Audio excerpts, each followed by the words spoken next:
皆さん、こんばんは。フォーラム8プレゼンツ、玉木のスポーツジャーナリズムの時間がやってまいりました。MC のスポーツライター、小崎です。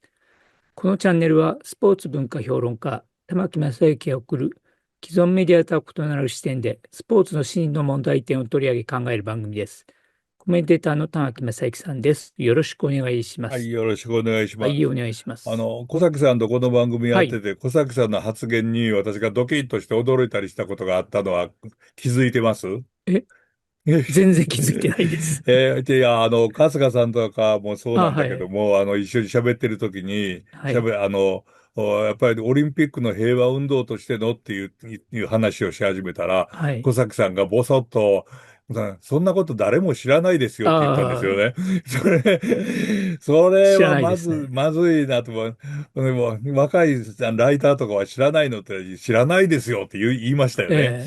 ええ、ほぼそんな知らないもんです。ですね。やっぱりそんなまあ、もんですか？大手の運動部記者はそれなりに知ってはいますけど、うん。例えば我々のようなフリーのライターだったはい。り、まあそういう人間はほとんど知らないと思いますね。ああ、そうですが、やっぱりオリンピックのことを知らないんだ。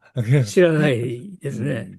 うん。それと、オリンピックを取それと私、材している記者であっても知らないですね。なるほど。それと私最近気づき、びっくりしたのは、ドローン競技というのが今結構流行っていて、ドローああ、ンをはい。使って、障害物を避けあ、てはいはいはい、あり飛ばすますね。とかね。これがオリンピックに入りたいって言ってるらしいんだけれども、なるほどと。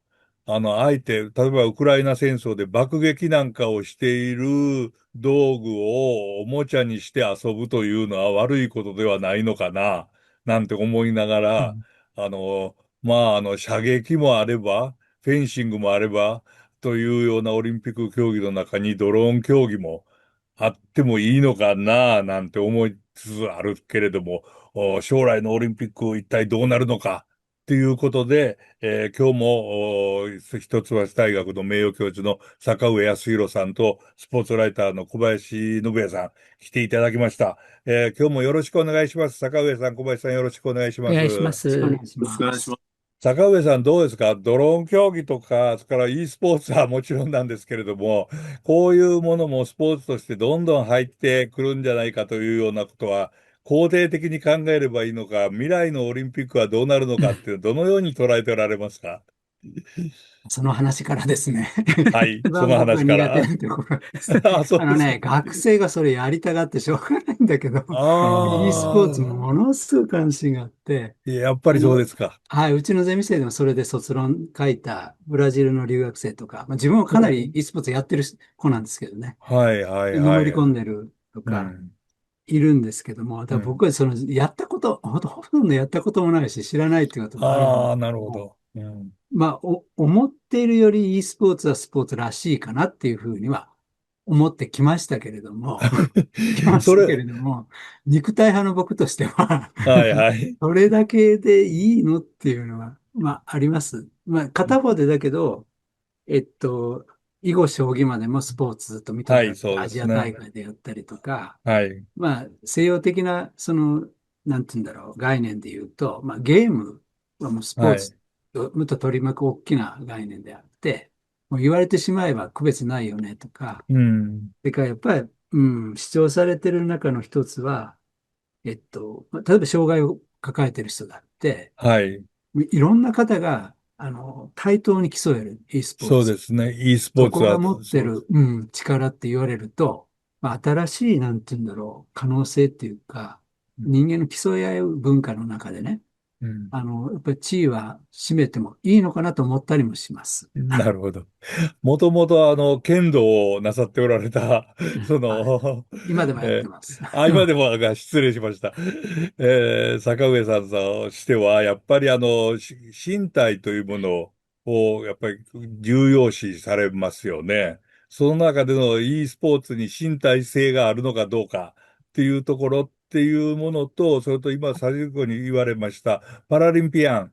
要するに身体障害者の人なんかでもできるスポーツだという言い方もできると。このあたりの、なんて言いますか、せめぎ合いっていうことになるんでしょうかね。もう一つ、やっぱり、はい。ちょっと不安なのは、その肉体を使うっていう点での、なんていうかな、不十分さみたいのうだけでん。はなくて、はい。なんて言うんだろう。その場を共有するって言ったんですかな。はい。同じコートの中で競い合うとか、はい。その、非常に近い身体性って言ったらいいのかな。はい。その場を共有するみたいなところが薄いじゃないですか。はい。そこが持ってる、弱点って言ったらいいんでしょうかね。スポーツみたいなものの関係性を築けないんではないかと。うん。そこの不安みたいなのがありますね。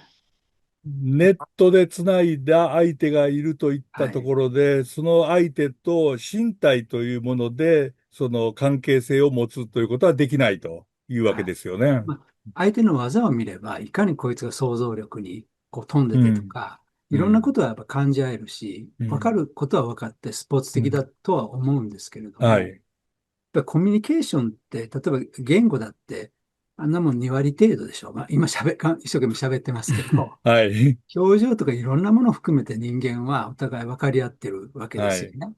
で、それはそばにいて見てるから可能なわけでうん。あって、うん。そこがないっていうことの不安って言ったらいいのかな。不安。はい。これ、玉木さんから教えてもらったあれですけど、いや、いつだっけ、もう10年近く前かな。原稿に書もきました。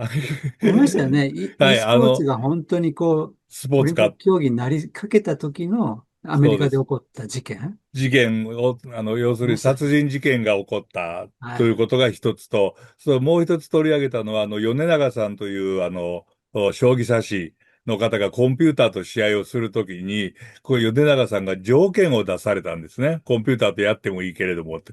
それは何かというと、将棋盤を置いて相手に有段者を座らせることと。その有段者がコンピューターの通り打てばいいけれども、そのコンピューターが前に来るのは嫌だと。これはものすごく大きなことだなと思って、今、坂上さんがおっしゃいました、肉体、身体によるコミュニケーション。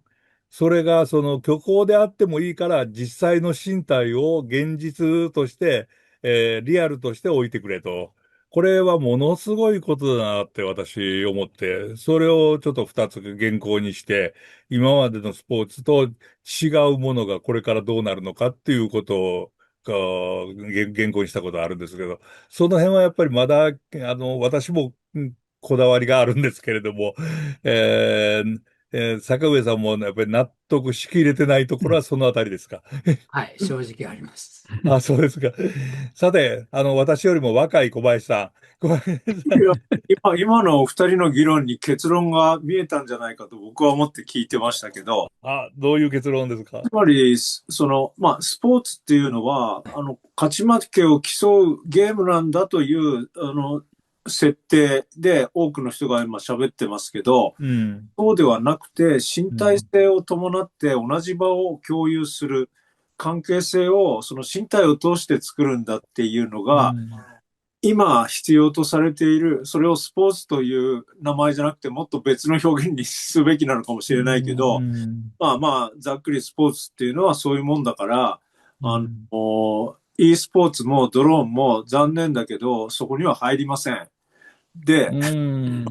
そういうものは、ある意味、今入ってるものも含めて、新しいそのカテゴリーを作って、ちゃんとこうやればいいのかなって思いながら聞いていました。うん。なるほど。でもやっぱりどこかビジネスにごまかされて、e スポーツも人気あるよ、だから取り込もうみたいな、それって結局、下心でつながってるみたいなところあるけども、そこをちゃんと哲学っていうか理念を明確にすれば、残念だけど、それはオリンピックという概念とは違いますよとかっていう結果、答えがね、僕ははっきり出てくると思うんですよ。なるで、ほどね。じゃあオリンピック将来どうあるべきかっていうことにも少しつなげて考えると、僕は競わないっていうことをもっとしっかりとみんなが考えるべきだと思ってるんですね。やっぱり勝ち負けを決めるっていうのは、試合が終わったらノーサイドとかって言うけど、結局遺恨を残したりすることもあるわけで、これを戦争に似た構造なわけですよね。うん。で、スポーツってもともとはその勝ち負けを決めるだけがスポーツじゃなかったはずなのに、はい。そこはやっぱり一番面白いところだから、どうしてもうん。そこがフィーチャーされちゃうんだけれども、うん。勝負を競わない、もっとみうんなが一ん。緒に楽しむという、そういう、まあ、競技というか、これ前にも玉木さんとお話ししましたけど、はい。パリオリンピックの時にあのマラソンコースで市民マラソンがすぐ行われて、行われたと。はい。うんそれこそが未来のオリンピックが各競技がこぞって自分たちの競技はどうやったらその市民の皆さんをそこに招けるかっていう風なね、そういうことを考えて、エリートスポーツを否定するつもりはないので、エリート競技がありつつ、その参加できる受け皿をオリンピックの中にどうやって持っていけるのかみたいなのは、僕は大きな手がかりになってほしいなと思ってます。大きな手がかりになってほしいなと私も思いますね、今のご意見の中には。ただ、その小林さんの話を聞きながら私の頭に浮かんだのは、2020年の東京オリンピックが、コロナで1年延期された、その時に、どうなるんだ一体オリンピックはっていう番組の、大阪の番組に出たことがあるんですね。だからオリンピックの目的っていうのはもともと平和を目的にしてるんだから、そのオリンピック競技なんかできなくっても世界の人が、集まって、コロナで、危険だから、移るのが危険だから競技ができないというなら、世界の人が集まって平和について話し合ったらいいんじゃないかっていうことを言ったんですね。そしたら他に出ていた10人ぐらいのタレントさんとか芸能人の方からみんなガーッと笑いまして、そんなもの誰も見ないって言って大反対されて、今でも覚えてまして、今の一般の人のなんとかオリンピックに求めているものと我々がと言ってしまいましたけれども、ここで喋っていることにはかなりの格差がある、格差というか、離れたところがあるんじゃないかなと思いながら、小林さん失礼ながら聞いてしまいました。どうも。ということですが、坂上さんいかがでしょうか。はい。そうですね。なんだろちょっと小林さんが言われたことはい。にも関わるんですが、とりあえず最低限、オリンピックこうなってほしいっていうかな。こうなってほしいというよりは、元に戻すべきだっていうところで言うと、うん。2021年にIOC が、ちょっと、これはオリンピック憲章原文そのものは変えてないのかもしれませんけど、ちょはい。っと変えたことがあって、実はそれまでは、オリンピックっていうのは、国と国との争いではありません。はい。これがオリンピックの理念であると。はい。書いてありますね。はい。個人またはチームだ。はい。だからやっちゃいけないことがあって、うん。それは国別のメダル獲得数を、そのランキング表を作ることですね。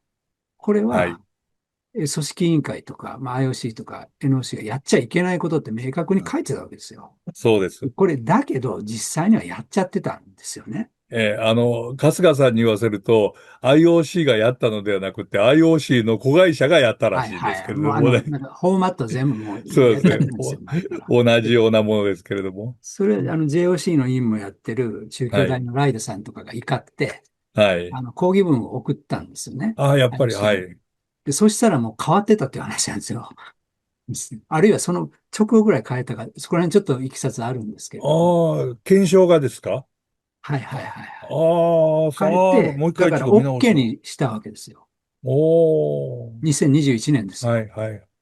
これはいくらなんでもひどいんじゃないですかと僕は思います。なるほどね。いかに国別に対抗にしないようにするかって、うん。平和構築のためにはすごい大事なことなわけで、はい、だから、もっと前戻りますけど、1968年ぐらいだと、国はい、旗と国歌、はい、表彰式の、あれを廃はい。止するっていう、その賛成派が半数以上に達してたんですよね、は IOC。い、そうですね。そういう時代があったんです。ありました。みん私も知ってます。はい。はいはい。でもみんな、東京オリンピック64年やった時には、そうなるもんだと思ったんですよ。石原慎太郎も含めて。さあ、石原慎太郎さんも、反対してたんですよね、国旗の掲揚には。そうそう。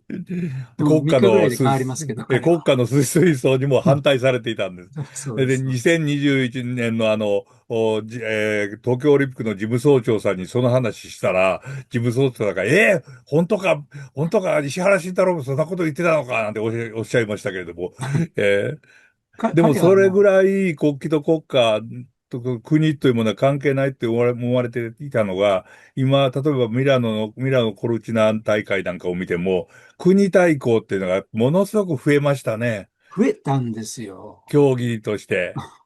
そうなんですよ、逆に。逆にそうです日ね。本としてはなんかメダル取れて喜ばしいっていうか、嬉しいあれではあるんですけども、例えばスキーのジャンプの団はい。体、それ団からフ体とか、ィギュアの団フィギュア体、の団体、はい。国別なんですよね。そうでで、特にすね。僕は冬の大会については一人二人しか参加してない国がいっぱいあるわけですよ。そうですね。なんで団体競技を入れんだっていうのは、この点での不うん。公平感って僕ものすごく感じます。なるほど、なるほどね。それはかなり身勝手じゃないですかっていう。うん、なこれはるほど。やっぱり盛り上がるからでしょ。そうですね。人気があるからっていう。あるい人は人気を気があるから。取るためにやってるわけだけど、これはちょっと方向性違うんじゃないかなっていうふうに。なるほどね。これは将来的に絶対に考えてもらいたい。IOC 自身に考えてもらいたい問題ですね。ただ、ワールドカップのサッカーなんかではよく言われることなんですが、90分間のナショナリズムという言い方をすることがあって、それ終わってしまったらそのナショナリズムは消えるんだというふうに言われるんですけども、さて、それがどうかっていうこともね、いろいろ問題だと思います。小林さんどうですか今、坂上さんと話してたの聞かれて。うん、実はちょっと、ドキッとしたんですね。僕はい。は、感動ビジネスを否定していながら、やっぱりどっかで感動ビジネスにやられ、思っちゃったんですけど、うん。団体戦って感動的ですよね。一番笑っ、感じるのは、そうか、まあ、坂上先生に指摘されて、やっぱりまだまだ甘いなと思ったんですうけど、ん。フィギュアなんかは、普段、ほら、みんな一人一人がやってるわけですよ。もう自う分の世ん。う界で、ん。周りの人のことなんて考えないような空気もどんどん、高まってくる中、はい、はい、はい。なんでね、男子と女子の選手がこう涙流して応援し合ってる姿は美しいなと思って、僕なんかも見てしまったんです。そこにはまあうん。確かに警戒すべきからくりあるし、それだけの人数を揃えることのできない国はいっぱいあるわけだから、うん。うん、なるほどなというふうにちょっと勉強させていただきました。今、小林さんの言葉で私の頭に残ったのは、警戒すべきからくりという言葉だったんですけれども、やっぱり警戒すべきからくりっていうのがそこら中に散りばめられているオリンピックのスポーツ競技の怖さと面白さですね。やっぱり面白いものには怖いんですね。なんか衆議院の結果もそういうふうに思ってしまうところがありますけれども、まあ、さあ、3回にわたってオリンピックのことについて、オリンピックの本質は平和運動なんだということについて、坂上さんと小林さんに話してもらいました。坂上さんどうですかまだ話し足りたいところは何かご指摘ありますでしょうか？そんな、感動ビジネスの話ですが、あの、授業ではい、一コマぐらいを、人はなぜスポーツに感動するのかっていうテーマでやってて、はい、それは別に答えがあるわけじゃなくて、はい、あなたはどこの場面で今まで生きてきて一番スポーツの見たシーンで感動したのは何ですかってうん、聞いて、うん。これ集計が結構大変なんですよ。150人とかいれば。でしょうね。はで、い、はい。全部やって、まあ、バラバラです。う日々。ん。で、もう自分の知り合い、例えば、同級生が怪我をしながら、出てとかね、いろんなのが出てくるんですよ。ああ、でワールドカップしょうね。の決勝でしょうね。からね。はい、はい、はい。だけどその人の中で一緒で一番なんですけれども、はい。なんか感動する条件ってやっぱあるんじゃないってみんなでこう議うん。論して、こういくつか出していったときに、やっぱりその人間の絆みたいなものって言ったらいいんですかね。人間関係うん。みたいなものっていうのが、やっぱりすごい大きなポイントが、まあもちろん、はい。要するに感情移入できるようになるっていうのはその人知ってないと無理なんですよね。はい。あるストーリーがこう短い回数の中でも入ることによって、うん。小説ではありえないような、例えば5分とか数分でうん。感動、スポーツはできちゃうんですよ。なるほど、なるほど。やっぱり過去なんであったり、何を背負ってきたかとか、もううん。その、例えばその日のゲームの野球の1回表にエラーしてとか、これだけでも一つのストーリーですよね。はい。例えば感情移入してしまうような。そう。で、感動の場面っていうのがいっぱい YouTube とかあるじゃないですか。はい。ベスト10とかなんとかって。はい、ありますね。で、見ててなるほどなと思うのは、やっぱり泣いてたり笑顔の顔なんですよ。ああ。表情ですよね。で、一うん。番強調なのは仲間と抱き合ってる姿です。はい。こんなのは日常そうは見れないんですよ。そうでうんなすね。うくて、ん。で、そこがこう動かすものをやっぱり持ってるっていうのは、やっぱり認めるって言ったらいいのかな。うん。当たり前、ビジネス化されてるっていうからくはい。りがあるんだけれども、はい。で、そこを必ずメディア描くよねとかっていう、ちょっと冷めた見方にもなりますけれはい。ども、やっぱりそれは感動させる本質的なものっていうのはちゃんとあるっていうふうに、なるほど。そこは僕は思うんですね。ちょっと飛びますけど、はい。なんか未来の、ざっくりしあ、たそのオリンピックの考えるときの、なんか二つぐらいはい。あって、やっぱり一つはその平和運動として、はい。平和な、人間を大事にする平和なよりより社会を作るっていうのを目的に掲げてるわけですからね、明かけら、確に。IOC 憲章に書いてありますね。はい。運動なんですよ。はい。これは、お祭りごとっていうかな、大会だけじゃなくて、オリンピックムーブメントっていう、はい。市民による運動なんですよ。しかもそこにはい。はっきり書いてあるんですね。これをちゃんと、まともにやっていく。うん。それが一つの、もうはい。明確な方向ですね。それがなるほど。単なるスポーツ団体じゃなくて、いろんなスポーツ団体が尊敬している元にもなってるわけですよね。うん。大事に。で、あと一つはやっぱり選手中心主義だと思います。はい。もう簡単ですよ。選手にとってどうなのかっていう基準で考はい。えれば、夏にマラソンなんかありえないですよ。そういうことです。はい。もう、いろんなことが解決し得るはずなんですね。でそうなるほど。ならない力が働いてるっていう。なるほど。で突破するときのやっぱり基準で、選手中心主義を貫いていくっていうことが、やっぱ、二つ目の柱かなっていうのが、漠然な、としたあれですけど、なるほそんなことをどね。感じてます。なるほどね。まあ、オリンピックは平和なムーブメントである、平和運動であるということと、それから選手中心主義がこれからのもういろんな問題を解決するんではないかということも考えられるということですね。私はそれともう一つ先に喋られました、顔というものに感動するという言い方の話をお聞きしながら、市川崑さんが東京オリンピックの映画撮ってる時、あらゆるカメラマンに言ったこと、一番言ったのは、顔を撮れ、顔を撮れっていうことを言ってこられて、頭と顎がカットされてもいいぐらいの顔のアップを欲しいと言われたのをもう思い出しましたけれども、やっぱりそのあたりが、こう、なんて言いますか、見ている人の心を動かすという、感動するというところにあれ、つながるのかな。人の感情を読み取れるからです。ああ、顔か、そう内ですね。面を読み取れるんです。なるほどね。心理を。はい。なるほどね。うん、そうですね。そうですね。あるボクシングの、ボクサーの、トレーナーから、目というのは大脳の露出したところだから、ボクサーは絶対相手の目を見て打たないとダメだというふうに言われてたのを思い出しましたけど、いや、本当にありがとうございます。小林さん、最後に何かこう、はい。落としたことありませんか？オリンピックについて。僕今お聞きして感動の質っていうかね、レベルっはい。ていうかね、僕らが感動ビジネスに辟易するのは、その質があまりにも低いのにみんなが涙になったところを見るのがもう滑稽でしょうがないというところあるじゃないですか。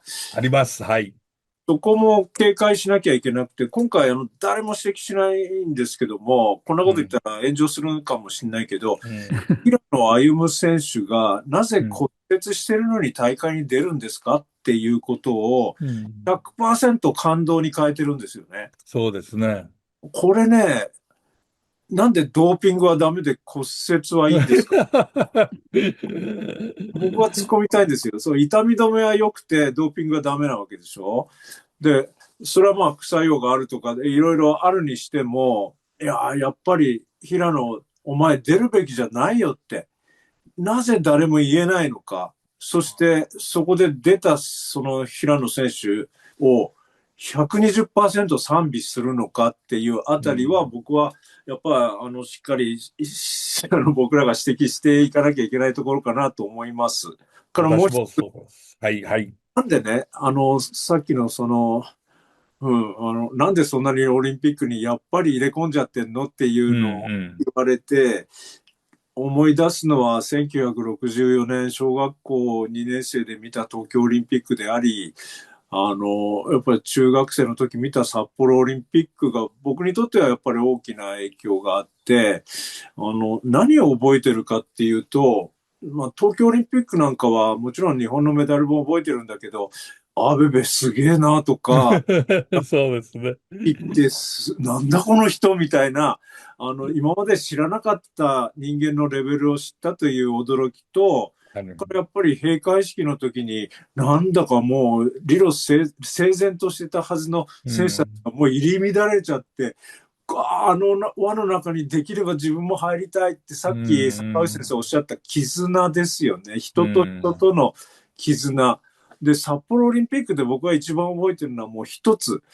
トワイエモアがですね、虹とうん。雪のバラードを選手村で歌うっだ、ていう風景があって、うん、あの、各国の選手がトワイエモアの周りにいて、みんなでその曲を、まあ、口ずさむみたいなシーンがあったんですけど、うわー、あそこに俺もいたいなーってういう、なんん。かそういう憧れなんですよね。で、その時僕野球やってたから、野球じゃオリンピック出れないなとか思って、悩んだんですけど、だから、やっぱ金メダルじゃないんですよ。